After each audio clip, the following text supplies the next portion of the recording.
Big day today. Fed dropped the rate yet again, and we're in familiar territory. This is Joe Harris from Morgan Financial. I'm here with my buddy Nathan Santa. And we're going to talk about the Fed rate cut today. We're in a new environment today, right? Yeah, next to the safe. This is safe. This is what we call the vault. This is real. This is not a fake backdrop like green screen type situation. So we're talking about the Fed rate cut that happened today, and you might be watching this a couple days later. We're going to talk about the implications. What's it mean? What's it mean for you? What's it mean for housing? What's it mean for interest rates? And the whole intention is so we can help you get your mortgage locked in. So this is a Locked In podcast. Thanks for joining us today.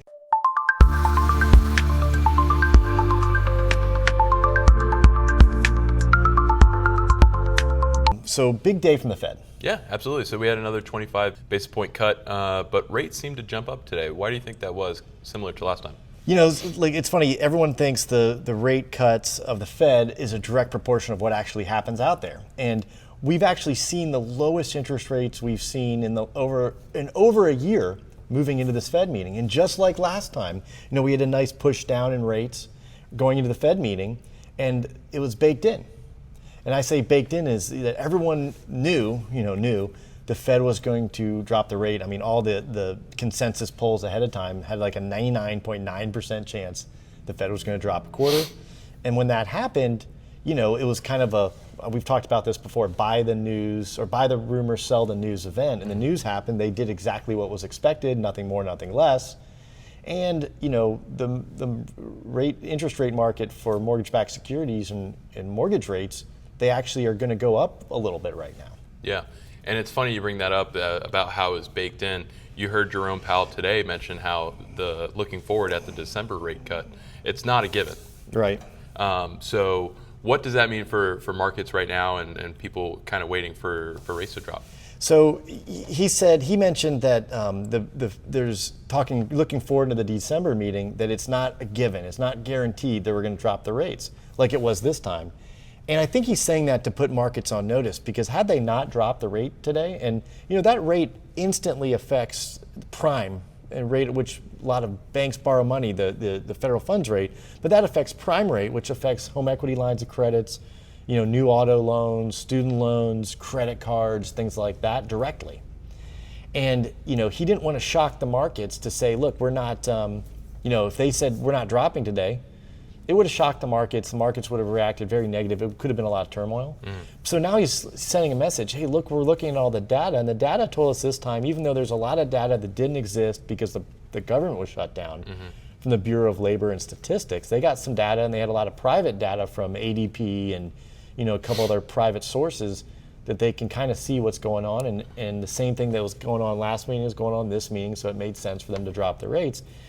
But they're not making any promises for December. They're going to leave it open. So if there is some kind of movement now and then, don't expect the Fed, don't bank on the Fed dropping the rates next time around. Yeah, and you mentioned the ADP and the data they're getting from private payrolls. It seems like the job market has kind of slowed down a little bit. What does this have to do exactly with rates? Good question. The job market, remember, the Fed has what they call a dual mandate. And that dual mandate says that they look at inflation, and they have a target of 2% inflation. Well, we just got inflation data that came in last Friday that was better than expected, but it's still above that target. I think it was expected at 3.1%. It came in at 3%. So while it's still above the target, it wasn't as high above the target as they expected it to be. So rates reacted in kind. And the other part of the dual mandate is jobs. You have to balance this inflation, which is really growth. The higher the inflation is, the higher the growth of the economy typically. There's some other realms where that's not always the case in stagflation. But then you have jobs. Well, if people are losing their jobs, left and right, then that's a problem that also can be solved through monetary policy, like dropping the rates, dropping the federal funds rate. Gotcha. And so, Jerome, it seemed like he's talking about the end of quantitative tightening.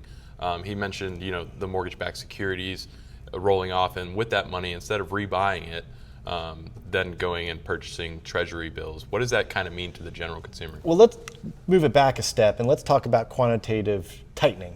Okay, so once they've raised the rates, another tool that they have in their bag is buying mortgage-backed securities and treasuries. And buying these things, this is quantitative easing when they're buying them, it creates more liquidity in the marketplace because there's another buyer of this debt, so more debt can be consumed.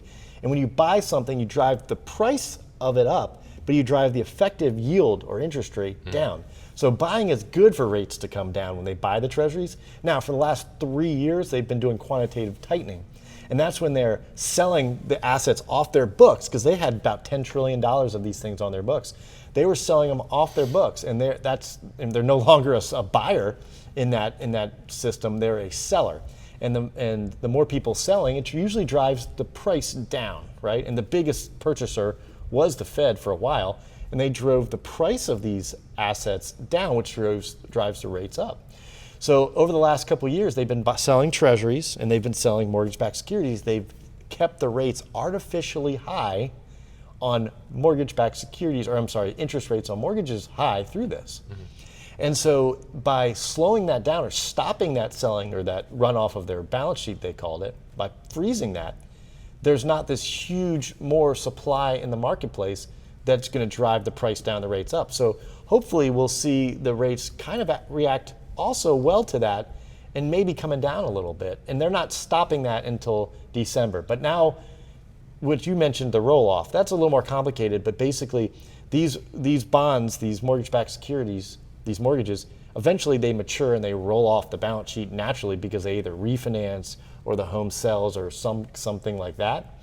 And so when they get that money back, they're going to buy treasuries with it. So they're kind of doing quantitative easing for treasuries right now, or will be in December 1st. Interesting. So there was actually two dissents within the voting members. One said no rate cut, and then the other one actually said we need a bigger rate cut. Right. What does this mean generally, and then also for mortgages moving forward? Well, so you have a bunch of members on this board, the Federal Reserve Board. The Federal Open Market Committee is what they're called, the FOMC. And one of them, he suggested that we should have gone a bigger cut, right? That everyone has their own opinion, and the dissents mean they just didn't agree with the quarter. One said we should have had no cuts at all, which is considered very hawkish or bearish.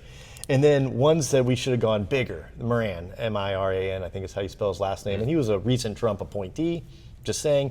And he was suggesting that we should have gone bigger. Now, you're going to have a difference of opinion on some of these things because they come from different schools of thought. So what does that really mean? It just means there's difference of opinion. There's not a complete agreement on the decision made, but it kind of nullified itself. One voted for no, one voted for more.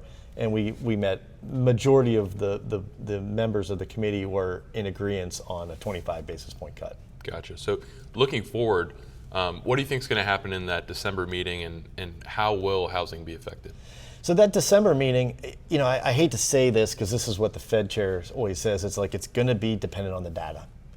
And at some point this government shutdown is going to end. And when it ends, we're going to have more of the data. So we haven't really gotten producer price index. We haven't really got consumer price index. I mean, we got a bit of it last week. They released some data, but we haven't been getting the PPI number. And that's kind of a forerunner to the actual consumer price index. Is what's it cost to build these things that's in the basket of goods? Is it costing more or less now? And that's going to be a front runner to what the actual CPI might be. So does it cost less to produce it or more? We haven't really gotten that data. Our jobs, is the job loss we've seen cooling off? I mean, unemployment rate's still at like 4.3%. It's still really, really low. So, what's the data going to say between now and then? It just can't be assumed. The market can't bake in this price cut, this rate cut, unless the data supports it. Because what we don't want to do, and what I'm sure the Fed is worried about, you have on one hand the dual mandate. They're trying to they're trying to keep unemployment low, but they also have to keep inflation in check. And sometimes those two don't always match up with the one or two tools that they have. So what's it going to do to housing? Housing is such a generator of jobs, such construction, a lot of service-related jobs, and so much revolves around housing. And interest rates play a big role in, when someone buys a house, they typically do all the stuff when they move in. They might get new carpet, they might change out the bathroom. They might put in new fixtures, but they put a lot into the economy. So it's not just the purchase of the house that we're talking about. It's all the things they do to get it ready to sell it, and all the things they do once they move in and buy it. Because after, as you can talk to my spouse, after we move in, my wife, it's like we do a couple of things and then we don't do it until we're about to move out and we get it ready for the next people. So that's when the really is a big boost to the economy. It's a multiplier effect. Yeah. So right now, the rates where they are, they're the lowest they've been in a year and a half or so. But those are still a little bit elevated, or significantly elevated where they were in 20 and 21. But housing in general does depend on those rates being low right now. We have an insatiable appetite for low rates. And so now we're seeing rates. We are seeing some rates in the 6s and 5s right now. I mean, I'm not quoting rate. That's not necessarily your rate. Your rate will vary depending on your specific situation. But we are seeing lower rates, and people might be willing to pay a discount point up front or two to get that rates in those rates in the 4s or 5s. Maybe not so much 4s, but definitely in the 5s right now. They're still in a really strategic place. And so, yes, the jobs in question, people do worry about their job and the consumer sentiment has to be strong. But if the rates stay where they are, go a little bit lower, as we might see, I think it'd be very, very positive for rates, especially moving into 2026. Let's just pretend they don't cut the rates and pricing action takes the rates between the 5s and 6s. I think 5's rocket fuel for rates right now. I mean, for not rates, but for home sales. I think once we're in the 5's, I think that's going to be a sweet spot that, we're going to see some a decent pickup in sales. And I think we definitely have the ability to be there. Now the question is, are people going to be in front of that trend or behind it?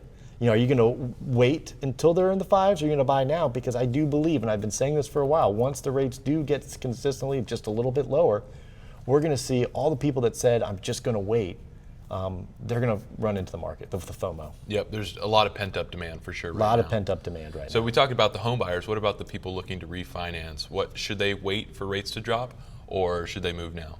That's a great question. It's specific to their situation. So if they have, depending on where their current rate is or what their current situation is, maybe they can afford to wait, but I've seen waiting cost people a lot of money. Because just like last time, the rates went down into the last Fed meeting. And then, that right after that Fed meeting, they went back up until they started going down to the next Fed meeting. And then the rates, we might see the rates over the next couple of days, maybe weeks, go back up. We're going to, not be at that all-time low anymore. Or not all-time, I should say. Gosh. Recent low. Yeah. And, but the point is the trend down or is the trend up? Is it sideways? So we'll see. But if a rate in front of them looks good and it saves them money and it makes good sense, then why not take advantage of it? You might wait around for the rates to go lower, and they might never go lower. We might see it only takes 1 or 2 tweets to come out, and it completely changes the market and the outlook. Yeah, absolutely. Well, that's all the questions I had for this episode. If you enjoyed it, please like, comment, and subscribe, and hopefully we can help you get locked in.